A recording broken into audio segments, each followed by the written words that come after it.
Oi pessoal, tudo bem? Eu sou o Gustavo, esse é o canal Redes e Poder no Sistema Internacional e hoje a gente vai falar de um tema bem importante para a gente pensar os conflitos internacionais, tanto no seu princípio, por que os estados vão à guerra, mas também com relação à superação desses conflitos, né? Como resolvê-los de uma forma ou de outra, que é a questão dos objetivos e da limitação da guerra. Bom, pessoal, vocês vão me perdoar não só a questão do vídeo analógico, mas também a questão do áudio. Hoje o áudio vai ficar meio bagunçado. Eu tentei gravar com o meu microfone, que eu arranjei aí nos últimos meses para ficar melhor, com o qual eu gravei no vídeo passado, mas a bateria caiu no meio e aí perdeu o áudio do vídeo que eu já tinha gravado. Então, vamos ficar mais ou menos nesse tamanho. Para não deixar de fazer os vídeos, né? Mas também para conseguir, de uma forma ou de outra, alimentar o canal, né, e continuar a nossa discussão, porque o tópico que eu queria trabalhar hoje, conversar com vocês, é um tópico que eu acho que é bem relevante para a gente entender justamente esse ambiente internacional no qual a gente vive, né? Eu vou temporalizar esse vídeo, porque pode ser que daqui a pouco aconteça alguma outra coisa que mude, né, a rota do que a gente está vendo, mas eu estou gravando esse vídeo no dia 27 de abril, né, numa segunda-feira, logo depois de um final de semana que iria começar na sexta-feira com uma reunião de acordo de paz entre os Estados Unidos e o Irã lá em Islamabad, no Paquistão, né? Então, são dois movimentos, né? São dois dias em que isso estava preparado para acontecer. A gente chegou a ter uma primeira rodada de negociações ali realizada no Paquistão, né? Essas negociações elas abriram as portas de comunicação entre Estados Unidos e o Irã, e, de certa forma, estabeleceram, né, possibilidade de comunicação no Paquistão, né, na capital Islamabad, para as negociações de como andaria, né, o conflito entre Estados Unidos e Irã. E aí tem algumas coisinhas que a gente poderia colocar no meio, né, porque essa não é a única negociação de cessar-fogo que está acontecendo hoje, que impacta diretamente esse conflito, né? A gente tem também as negociações entre Israel e o governo do Líbano. Mas tanto as negociações entre Estados Unidos e o Irã e aquelas entre Israel e o governo do Líbano têm duas ausências bem significativas, né? No caso do conflito entre Israel e o governo do Líbano, falta a negociação com o Hezbollah, que é um braço armado, político e armado, né? Um movimento, um ator político relevante, né? Uma organização política relevante que também tem um braço armado, e sobre a qual o governo do Netanyahu faz uma prática muito parecida com aquela que fez em Gaza, de tentativa de destruição total, não só do grupo Hezbollah, mas também das cidades e das regiões onde habitadas, né, onde esse grupo se encontra, né? Eu falo que é uma ausência porque as negociações estão se dando entre Israel e o governo do Líbano. O Hezbollah recentemente se tornou um partido político no Líbano, mas ele não está envolvido nessas negociações e justamente por isso esse cessar-fogo já nasce meio que frágil, né, porque ele não envolve todos os atores envolvidos, né. Também foi, né, desculpa a repetição, né, mas enfim, que não envolve todos os atores, né, que estão aí no meio dessa dinâmica e poderiam ajudar a resolver essa questão. Da mesma forma, isso também acontece no caso do conflito entre Estados Unidos e Irã, né? Por quê? Porque a gente está observando um movimento no qual as negociações estão acontecendo entre Estados Unidos e Irã. As negociações envolvendo conflito, gente, elas não sempre são, nem sempre elas são muito tranquilas, né? Elas são cheias de idas e vindas, né? Então a primeira rodada ela foi muito positiva, né? As delegações compareceram, né, com as lideranças específicas nos lugares, né, no lugar concordado entre as partes, que foi Islamabad, né? O Paquistão aí atuando como um país bem relevante, porque tem relações históricas com os Estados Unidos, principalmente na questão de energia nuclear, porque tem uma proximidade histórica significativa com o Irã, mas também tem muitas parcerias feitas com a China, né? E, portanto, é um ator aí que pode negociar em nome de uma certa comunidade internacional a resolução para esse conflito. Mas se vocês prestaram atenção no que eu falei, aqui tem a outra grande ausência, né? A gente tem que lembrar que o conflito se iniciou com um ataque de Israel ao Irã, né, que foi precedido, né, que logo depois teve como atuação também os ataques dos Estados Unidos ao Irã, né? Mas o Israel não está, o governo do Netanyahu não está diretamente envolvido nas negociações do cessar-fogo entre Estados Unidos e Irã. De certa forma, atuando meio como um protetorado dos Estados Unidos, né? Ou seja, como se os Estados Unidos falassem em nome de Israel, mas aí há um problema grave, né? Ou seja, Israel não está diretamente envolvido, então não vai desenvolver obrigações internacionais com relação a esse conflito ou com relação a aspectos diplomáticos e militares que envolvam. Tanto que qual foi a estratégia do Irã para conseguir envolver Israel? Na primeira rodada de negociações, a estratégia foi falar que o cessar-fogo só seria aceito caso ele fosse realizado envolvendo também a cessação dos ataques ao sul do Líbano por parte de Israel.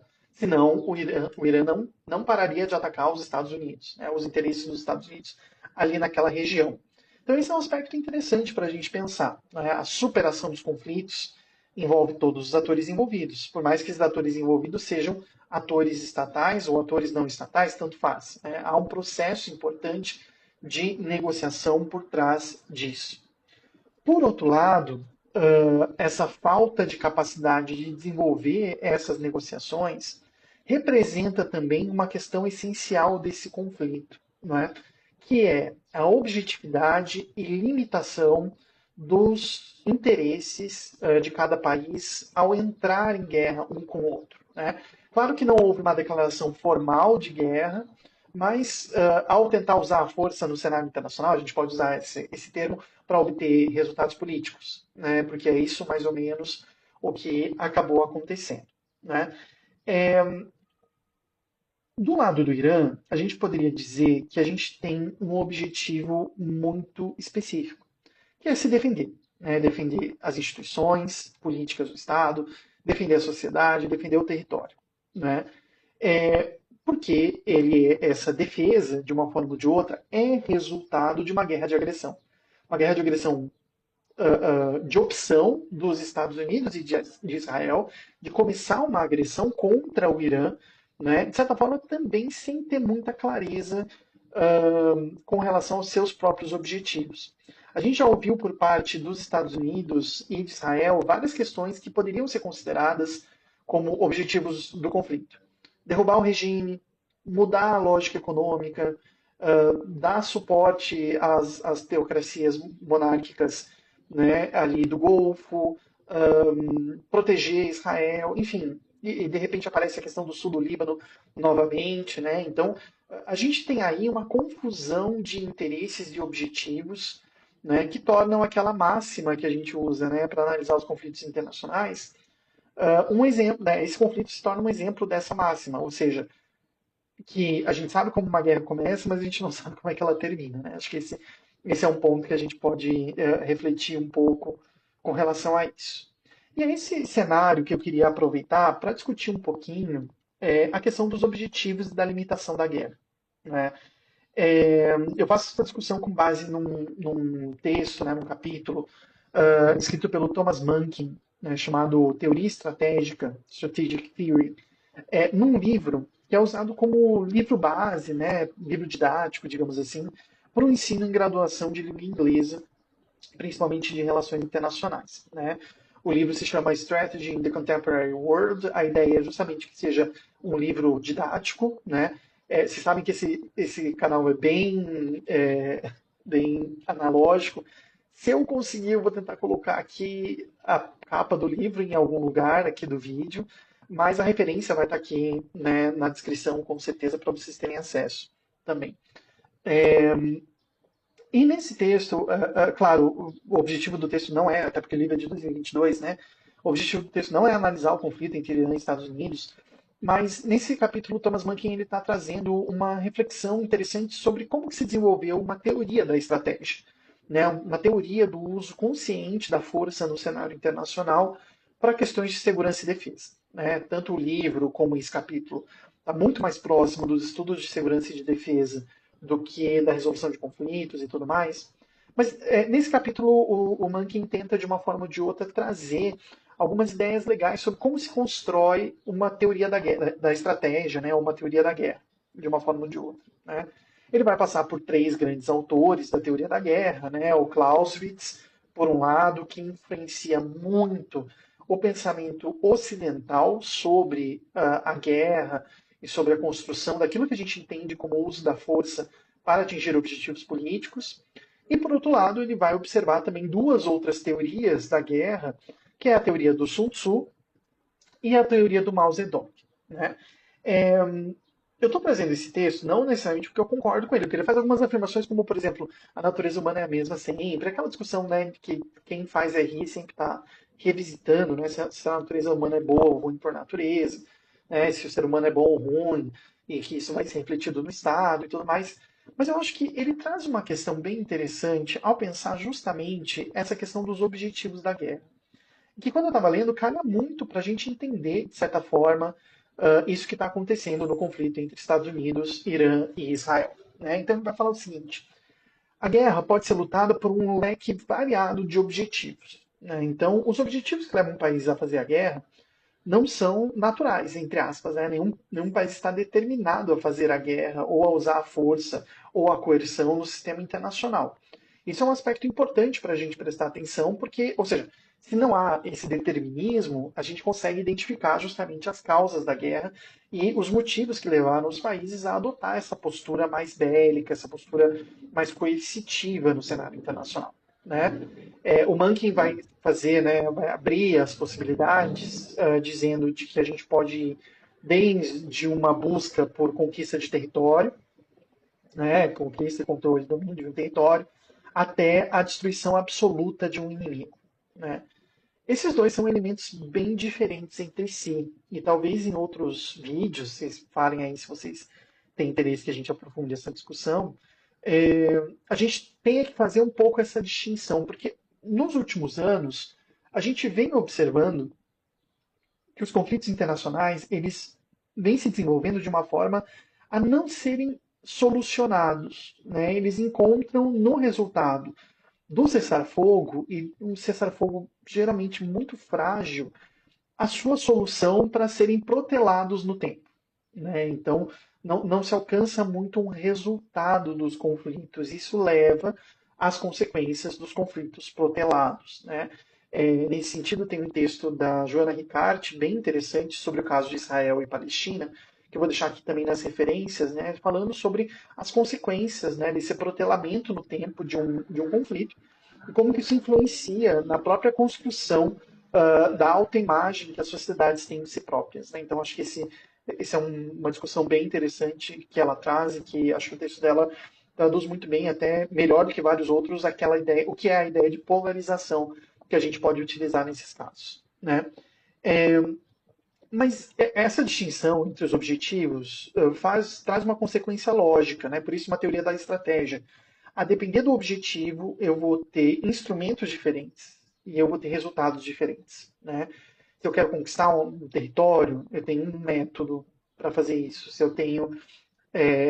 o meu objetivo é penalizar um inimigo, a gente pode usar aqui a Primeira Guerra do Golfo, né, como exemplo para a gente pensar esse cenário, né, ou seja, limitar a capacidade do Saddam Hussein de atuar, né, depois que ele anexou o Kuwait, né, então uma missão, uma expedição de penalização, talvez, ou como mesmo começou a guerra da Ucrânia, né? A guerra da Ucrânia lá em 2022 começa com uma expansão de penalização do Putin contra Kiev, né? Enfim, existem várias formas de guerra, vários objetivos da guerra que trazem consequências para a gente pensar os instrumentos e a consequência, né? Da mesma forma como, por exemplo, pensar a simples destruição do inimigo é pensar o que vai acontecer em Gaza, no sul do Líbano, ou na ameaça que o Trump fez com relação à destruição da civilização iraniana.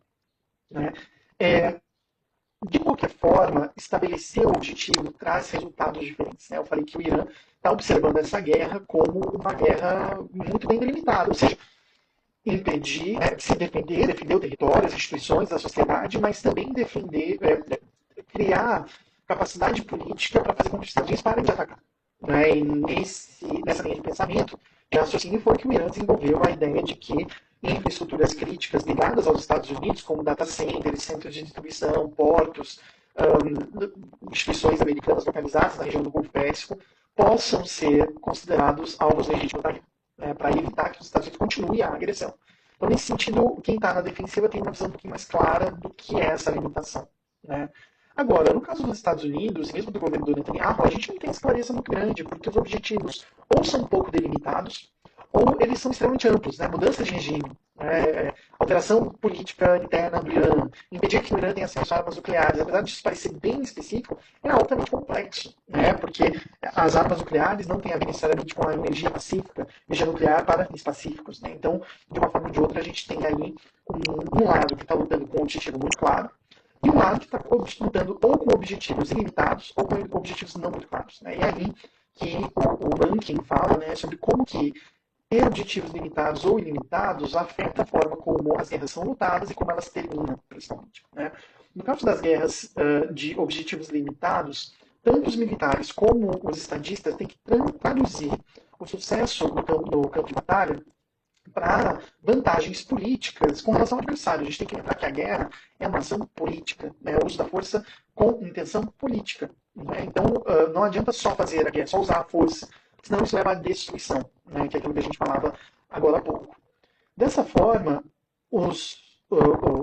né, enfim, ter um objetivo claro não significa necessariamente ter um único objetivo, né? Recorrentemente, militares e estadistas vão estar, de uma forma ou de outra, debatendo esse tema, né? Desenvolvendo em reuniões, né? Se eles estão tendo sucesso ou não tão sucesso. Mas para fazer o quê? Entender até onde eles podem ir militarmente, mas também o que demandar politicamente, diplomaticamente ou alguma coisa assim, né? O Mankin fala que essas guerras terminam por meio de negociação formal ou tácita e um acordo que pode ser um tratado de paz ou não entre os partidos de guerra. A gente está vendo mais ou menos isso com essa acomodação entre Estados Unidos e Irã, principalmente na última semana, né, em que o Trump está querendo, né, não está nem levantando muito o tópico do Irã, justamente para deixar baixo e rolar uma acomodação tácita entre as partes de que aquele formato de guerra que aconteceu, principalmente nas primeiras semanas, não vai mais acontecer, né? Já as guerras com objetivos ilimitados são lutadas, diz o Mankin, né, para derrubar o regime do adversário ou alcançar a rendição incondicional. Elas terminam num acordo de paz que é imposto mais do que negociado. E aí a gente tem um problema, né? Obviamente, a organização do sistema internacional depois da Segunda Guerra Mundial vem de um desses tipos de guerra, né? A gente não pode esquecer que é uma guerra pós Segunda Guerra Mundial, né? O sistema internacional é um sistema organizado pós-Segunda Guerra Mundial, portanto, né, nessa imposição de regras sobre as partes vencidas, né, mas de uma forma ou de outra há um problema semântico aqui. Né, porque o que é derrubar o regime? Né? O Trump vem dizendo que ele tem alcançado o objetivo de mudar o regime do Irã. Não necessariamente para o bem dos Estados Unidos, mas houve essa mudança. Né? E agora, demandar a rendição incondicional ou a destruição total do inimigo pode trazer também alguns problemas com relação às consequências da guerra e do envolvimento no conflito. Tudo isso, vocês percebem, deixa muito mais difícil realizar as rodadas de negociação e alcançar algum tipo de parâmetro de igualdade entre os países, né, para poder, de uma forma ou de outra, resolver a situação. Porque quando eu falo aqui de objetivos ilimitados, não necessariamente porque eles não estão claros, mas é porque às vezes, por exemplo, acontece uma dinâmica de escalada. E o Rio Strahan, que eu vou deixar aqui também na descrição para vocês, ele usa essa imagem, né? A escalada, né, o escalonamento de um conflito tem uma lógica, ele fala de lumping, né, de reunião, de enovelamento, né, de vários assuntos. A gente poderia dizer que uma lógica de bola de neve, que vai crescendo e de repente aqueles objetivos iniciais já não conseguem ser atingidos porque já está envolvendo, seja um número maior de países, seja um número maior de demandas, seja algum elemento muito grande. Então é mais difícil, né, encontrar soluções para conflitos ilimitados do que para conflitos limitados, né? Ainda que as duas partes, né, possam estar vendo a mesma coisa, ou nesse caso, né, que me parece ser muito o caso do conflito entre Irã e Estados Unidos, o fato de que a gente tem esse conflito de visões. Para o Irã está muito claro qual é o objetivo, mas talvez para os Estados Unidos e para o governo do Netanyahu isso não esteja tão claro.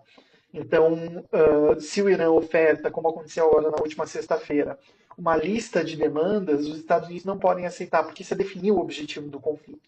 né, e definir objetivos de conflito de uma forma ou de outra restringe a capacidade de liberdade dos países envolvidos, além de não contar com o governo do Netanyahu, que é um dos envolvidos também nesse conflito, mas que não está participando das negociações e, portanto, pode ter liberdade depois de falar que não assumiu nenhuma obrigação, né, junto aos outros países participantes desse conflito, né. Então, acho que são questões interessantes para a gente pensar, né, e identificar, e uma forma de análise também muito válida, né, para a gente pensar não só os conflitos, mas também as consequências deles e como superá-los. Tá bom? Coloquem aqui se vocês têm mais alguma dúvida, alguma ideia de vídeos, né? Então, para a gente ir conversando sobre isso e poder debater esses tópicos e temas. Tá bom? Até mais, até a próxima.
Bom, pessoal, vocês vão me perdoar não só a questão do vídeo analógico, mas também a questão do áudio. Hoje o áudio vai ficar meio bagunçado. Eu tentei gravar com o meu microfone, que eu arranjei aí nos últimos meses para ficar melhor, com o qual eu gravei no vídeo passado, mas a bateria caiu no meio e aí perdeu o áudio do vídeo que eu já tinha gravado.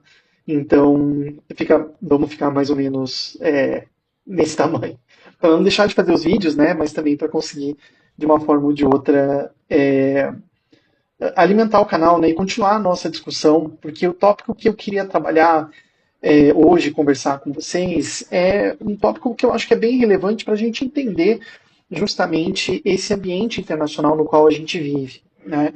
Eu vou temporalizar esse vídeo, porque pode ser que daqui a pouco aconteça alguma outra coisa que mude, né, a rota do que a gente está vendo, mas eu estou gravando esse vídeo no dia 27 de abril, né, numa segunda-feira, logo depois de um final de semana que iria começar na sexta-feira com uma reunião de acordo de paz entre os Estados Unidos e o Irã lá em Islamabad, no Paquistão, né? Então, são dois movimentos, né? São dois dias em que isso estava preparado para acontecer. A gente chegou a ter uma primeira rodada de negociações ali realizada no Paquistão, né? Essas negociações elas abriram as portas de comunicação entre Estados Unidos e o Irã, e, de certa forma, estabeleceram, né, possibilidade de comunicação no Paquistão, né, na capital Islamabad, para as negociações de como andaria, né, o conflito entre Estados Unidos e Irã. E aí tem algumas coisinhas que a gente poderia colocar no meio, né, porque essa não é a única negociação de cessar-fogo que está acontecendo hoje, que impacta diretamente esse conflito, né? A gente tem também as negociações entre Israel e o governo do Líbano. Mas tanto as negociações entre Estados Unidos e o Irã e aquelas entre Israel e o governo do Líbano têm duas ausências bem significativas, né? No caso do conflito entre Israel e o governo do Líbano, falta a negociação com o Hezbollah, que é um braço armado, político e armado, né? Um movimento, um ator político relevante, né? Uma organização política relevante que também tem um braço armado, e sobre a qual o governo do Netanyahu faz uma prática muito parecida com aquela que fez em Gaza, de tentativa de destruição total não só do grupo Hezbollah, mas também das cidades e das regiões onde habitadas, né, onde esse grupo se encontra. Né? Eu falo que é uma ausência porque as negociações estão se dando entre Israel e o governo do Líbano. O Hezbollah recentemente se tornou um partido político no Líbano, mas ele não está envolvido nessas negociações e justamente por isso esse cessar-fogo já nasce meio que frágil, né, porque ele não envolve todos os atores envolvidos. Né. Também foi, né, desculpa a repetição, né, mas enfim, que não envolve todos os atores, né, que estão aí no meio dessa dinâmica e poderiam ajudar a resolver essa questão.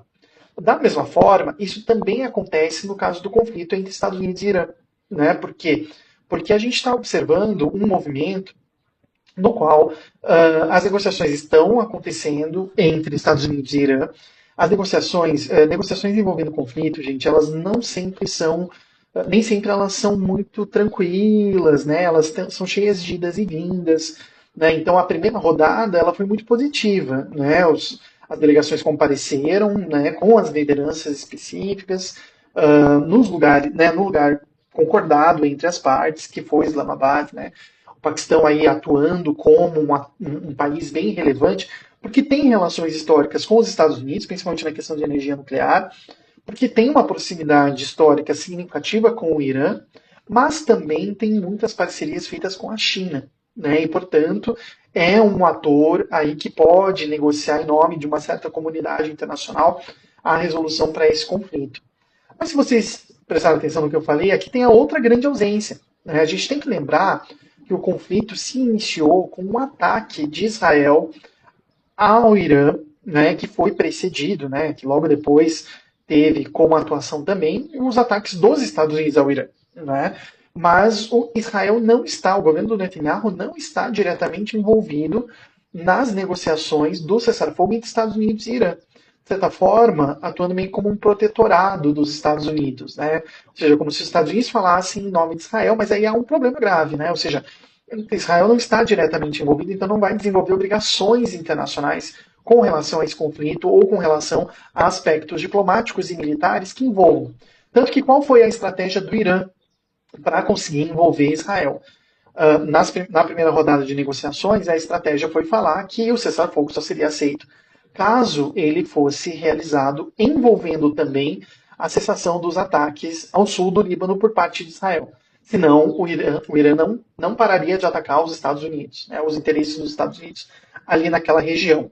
Então, esse é um aspecto interessante para a gente pensar. Né? A superação dos conflitos envolve todos os atores envolvidos. Por mais que esses atores envolvidos sejam atores estatais ou atores não estatais, tanto faz. Né? Há um processo importante de negociação por trás disso.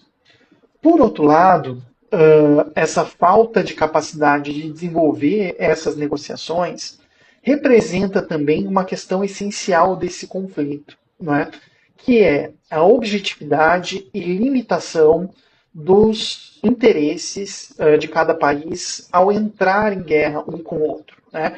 Claro que não houve uma declaração formal de guerra, mas ao tentar usar a força no cenário internacional, a gente pode usar esse termo para obter resultados políticos, né? Porque é isso mais ou menos o que acabou acontecendo. Né? Do lado do Irã, a gente poderia dizer que a gente tem um objetivo muito específico, que é se defender. Né? Defender as instituições políticas do Estado, defender a sociedade, defender o território. Né? Porque essa defesa, de uma forma ou de outra, é resultado de uma guerra de agressão. Uma guerra de agressão de opção dos Estados Unidos e de Israel de começar uma agressão contra o Irã, né, de certa forma também sem ter muita clareza com relação aos seus próprios objetivos. A gente já ouviu por parte dos Estados Unidos e de Israel várias questões que poderiam ser consideradas como objetivos do conflito.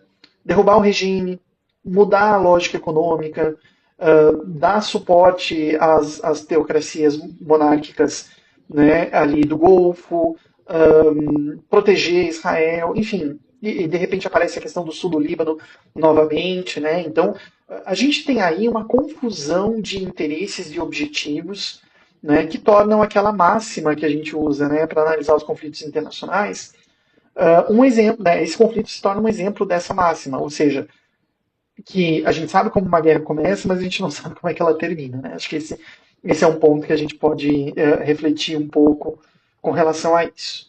E é esse cenário que eu queria aproveitar para discutir um pouquinho a questão dos objetivos e da limitação da guerra, né? Eu faço essa discussão com base num texto, né, num capítulo, escrito pelo Thomas Mankin, né, chamado Teoria Estratégica, Strategic Theory, num livro que é usado como livro base, né, livro didático, digamos assim, para o ensino em graduação de língua inglesa, principalmente de relações internacionais. Né? O livro se chama Strategy in the Contemporary World. A ideia é justamente que seja um livro didático. Né? Vocês sabem que esse canal é bem analógico. Se eu conseguir, eu vou tentar colocar aqui a capa do livro em algum lugar aqui do vídeo, mas a referência vai estar aqui, né, na descrição, com certeza, para vocês terem acesso também. E nesse texto, claro, o objetivo do texto não é, até porque o livro é de 2022, né? O objetivo do texto não é analisar o conflito entre Irã e Estados Unidos, mas nesse capítulo, Thomas Mankin está trazendo uma reflexão interessante sobre como que se desenvolveu uma teoria da estratégia, né? Uma teoria do uso consciente da força no cenário internacional para questões de segurança e defesa. Né? Tanto o livro como esse capítulo está muito mais próximo dos estudos de segurança e de defesa do que da resolução de conflitos e tudo mais. Mas nesse capítulo o Mankin tenta, de uma forma ou de outra, trazer algumas ideias legais sobre como se constrói uma teoria da guerra, da estratégia, né, uma teoria da guerra, de uma forma ou de outra. Né. Ele vai passar por três grandes autores da teoria da guerra, né, o Clausewitz, por um lado, que influencia muito o pensamento ocidental sobre a guerra e sobre a construção daquilo que a gente entende como uso da força para atingir objetivos políticos. E, por outro lado, ele vai observar também duas outras teorias da guerra, que é a teoria do Sun Tzu e a teoria do Mao Zedong. Né? Eu estou trazendo esse texto não necessariamente porque eu concordo com ele, porque ele faz algumas afirmações como, por exemplo, a natureza humana é a mesma sempre, aquela discussão, né, que quem faz RI sempre está revisitando, né, se a natureza humana é boa ou ruim por natureza, né, se o ser humano é bom ou ruim, e que isso vai ser refletido no Estado e tudo mais. Mas eu acho que ele traz uma questão bem interessante ao pensar justamente essa questão dos objetivos da guerra. Que quando eu estava lendo, calha muito para a gente entender, de certa forma, isso que está acontecendo no conflito entre Estados Unidos, Irã e Israel. Né? Então ele vai falar o seguinte: a guerra pode ser lutada por um leque variado de objetivos. Né? Então, os objetivos que levam um país a fazer a guerra não são naturais, entre aspas. Né? Nenhum país está determinado a fazer a guerra, ou a usar a força, ou a coerção no sistema internacional. Isso é um aspecto importante para a gente prestar atenção, porque, ou seja, se não há esse determinismo, a gente consegue identificar justamente as causas da guerra e os motivos que levaram os países a adotar essa postura mais bélica, essa postura mais coercitiva no cenário internacional. Né? O Mankin vai fazer, né, vai abrir as possibilidades, dizendo de que a gente pode ir desde uma busca por conquista de território, né, conquista, controle e domínio de um território, até a destruição absoluta de um inimigo. Né? Esses dois são elementos bem diferentes entre si. E talvez em outros vídeos, vocês falem aí se vocês têm interesse que a gente aprofunde essa discussão, a gente tenha que fazer um pouco essa distinção, porque nos últimos anos a gente vem observando que os conflitos internacionais eles vêm se desenvolvendo de uma forma a não serem solucionados. Né? Eles encontram no resultado do cessar-fogo, e um cessar-fogo geralmente muito frágil, a sua solução para serem protelados no tempo. Né? Então, não se alcança muito um resultado dos conflitos. Isso leva às consequências dos conflitos protelados. Né? Nesse sentido, tem um texto da Joana Ricart, bem interessante, sobre o caso de Israel e Palestina, que eu vou deixar aqui também nas referências, né, falando sobre as consequências, né, desse protelamento no tempo de um conflito, e como que isso influencia na própria construção da autoimagem que as sociedades têm de si próprias. Né? Então, acho que esse é uma discussão bem interessante que ela traz e que acho que o texto dela traduz muito bem, até melhor do que vários outros, aquela ideia, o que é a ideia de polarização que a gente pode utilizar nesses casos. Né? Mas essa distinção entre os objetivos traz uma consequência lógica, né? Por isso uma teoria da estratégia. A depender do objetivo, eu vou ter instrumentos diferentes e eu vou ter resultados diferentes, né? Se eu quero conquistar um território, eu tenho um método para fazer isso. Se eu tenho, se o meu objetivo é penalizar um inimigo, a gente pode usar aqui a primeira guerra do Golfo, né, como exemplo para a gente pensar esse cenário, né, ou seja, limitar a capacidade do Saddam Hussein de atuar, né, depois que ele anexou o Kuwait, né, então uma missão, uma expedição de penalização, talvez, ou como mesmo começou a guerra da Ucrânia, né? A guerra da Ucrânia lá em 2022 começa com uma expansão de penalização do Putin contra Kiev, né? Enfim, existem várias formas de guerra, vários objetivos da guerra que trazem consequências para a gente pensar os instrumentos e a consequência, né? Da mesma forma como, por exemplo, pensar a simples destruição do inimigo é pensar o que está acontecendo em Gaza, no sul do Líbano, ou da ameaça que o Trump fez com relação à destruição da civilização iraniana, né?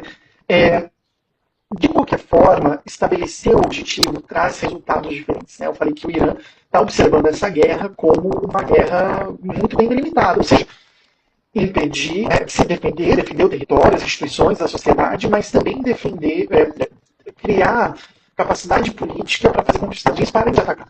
Né? E nessa linha de pensamento, de raciocínio, foi que o Irã desenvolveu a ideia de que infraestruturas críticas ligadas aos Estados Unidos, como data centers, centros de distribuição, portos, instituições americanas localizadas na região do Golfo Pérsico, possam ser considerados alvos legítimos da guerra, né, para evitar que os Estados Unidos continuem a agressão.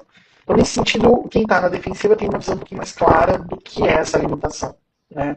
Agora, no caso dos Estados Unidos, mesmo do governo do Netanyahu, a gente não tem essa clareza muito grande, porque os objetivos ou são um pouco delimitados, ou eles são extremamente amplos, né? Mudança de regime, alteração política interna do Irã, impedir que o Irã tenha acesso a armas nucleares, apesar disso parecer bem específico, é altamente complexo, né? Porque as armas nucleares não têm a ver necessariamente com a energia pacífica, energia nuclear para fins pacíficos, né? Então, de uma forma ou de outra, a gente tem aí um lado que está lutando com um objetivo muito claro, e um lado que está lutando ou com objetivos ilimitados ou com objetivos não muito claros. Né? E é aí que o Rankin fala, né, sobre como que ter objetivos limitados ou ilimitados afeta a forma como as guerras são lutadas e como elas terminam, principalmente. Né? No caso das guerras de objetivos limitados, tanto os militares como os estadistas têm que traduzir o sucesso no campo de batalha para vantagens políticas com relação ao adversário. A gente tem que lembrar que a guerra é uma ação política, né? O uso da força com intenção política. Né? Então, não adianta só fazer a guerra, só usar a força, senão isso leva à destruição, né? Que é aquilo que a gente falava agora há pouco. Dessa forma, enfim, ter um objetivo claro não significa necessariamente ter um único objetivo. Né? Recorrentemente, militares e estadistas vão estar, de uma forma ou de outra, debatendo esse tema, né? Desenvolvendo em reuniões, né? Se eles estão tendo sucesso ou não tendo sucesso. Mas para fazer o quê? Entender até onde eles podem ir militarmente, mas também o que demandar politicamente, diplomaticamente ou alguma coisa assim. Né? O Mankin fala que essas guerras terminam por meio de negociação formal ou tácita e um acordo que pode ser um tratado de paz ou não entre os partidos de guerra. A gente está vendo mais ou menos isso com essa acomodação entre Estados Unidos e Irã, principalmente na última semana, né, em que o Trump está querendo, né, não está nem levantando muito o tópico do Irã, justamente para deixar baixo e rolar uma acomodação tácita entre as partes de que aquele formato de guerra que aconteceu, principalmente nas primeiras semanas, não vai mais acontecer. Né? Já as guerras com objetivos ilimitados são lutadas, diz o Mankin, né, para derrubar o regime do adversário ou alcançar a rendição incondicional. Elas terminam num acordo de paz que é imposto mais do que negociado. E aí a gente tem um problema. Né? Obviamente, a organização do sistema internacional depois da Segunda Guerra Mundial vem de um desses tipos de guerra. Né? A gente não pode esquecer que é uma guerra pós Segunda Guerra Mundial, né? O sistema internacional é um sistema organizado pós-Segunda Guerra Mundial, portanto, né, nessa imposição de regras sobre as partes vencidas, né, mas de uma forma ou de outra há um problema semântico aqui. Né, porque o que é derrubar o regime? O Trump vem dizendo que ele tem alcançado o objetivo de mudar o regime do Irã. Não necessariamente para o bem dos Estados Unidos, mas houve essa mudança. Né? E agora, demandar a rendição incondicional ou a destruição total do inimigo pode trazer também alguns problemas com relação às consequências da guerra e do envolvimento no conflito. Tudo isso, vocês percebem, deixa muito mais difícil realizar as rodadas de negociação e alcançar algum tipo de parâmetro de igualdade entre os países, né, para poder, de uma forma ou de outra, resolver a situação. Porque quando eu falo aqui de objetivos ilimitados, não necessariamente é porque eles não estão claros, mas é porque às vezes, por exemplo, acontece uma dinâmica de escalada. E o Rio Strahan, que eu vou deixar aqui também na descrição para vocês, ele usa essa imagem, né? A escalada, né, o escalonamento de um conflito tem uma lógica, ele fala de lumping, né, de reunião, de enovelamento, né, de vários assuntos. A gente poderia dizer que uma lógica de bola de neve, que vai crescendo e de repente aqueles objetivos iniciais já não conseguem ser atingidos porque já está envolvendo, seja um número maior de países, seja um número maior de demandas, seja algum elemento muito grande. Então é mais difícil, né, encontrar soluções para conflitos ilimitados do que para conflitos limitados, né? Ainda que as duas partes, né, possam estar vendo a mesma coisa, ou nesse caso, né, que me parece ser muito o caso do conflito entre Irã e Estados Unidos, o fato de que a gente tem esse conflito de visões. Para o Irã está muito claro qual é o objetivo, mas talvez para os Estados Unidos e para o governo do Netanyahu isso não esteja tão claro. Então, se o Irã oferta, como aconteceu agora na última sexta-feira, uma lista de demandas, os Estados Unidos não podem aceitar, porque isso é definir o objetivo do conflito. Né? E definir o objetivo do conflito, de uma forma ou de outra, restringe a capacidade de liberdade dos países envolvidos, além de não contar com o governo do Netanyahu, que é um dos envolvidos também nesse conflito, mas que não está participando das negociações e, portanto, pode ter liberdade depois de falar que não assumiu nenhuma obrigação, né, junto aos outros países participantes desse conflito. Né. Então, acho que são questões interessantes para a gente pensar, né, e identificar, e uma forma de análise também muito válida, né, para a gente pensar não só os conflitos, mas também as consequências deles e como superá-los. Tá bom? Coloquem aqui se vocês têm mais alguma dúvida, alguma ideia de vídeos, né? Então, para a gente ir conversando sobre isso e poder debater esses tópicos e temas. Tá bom? Até mais, até a próxima.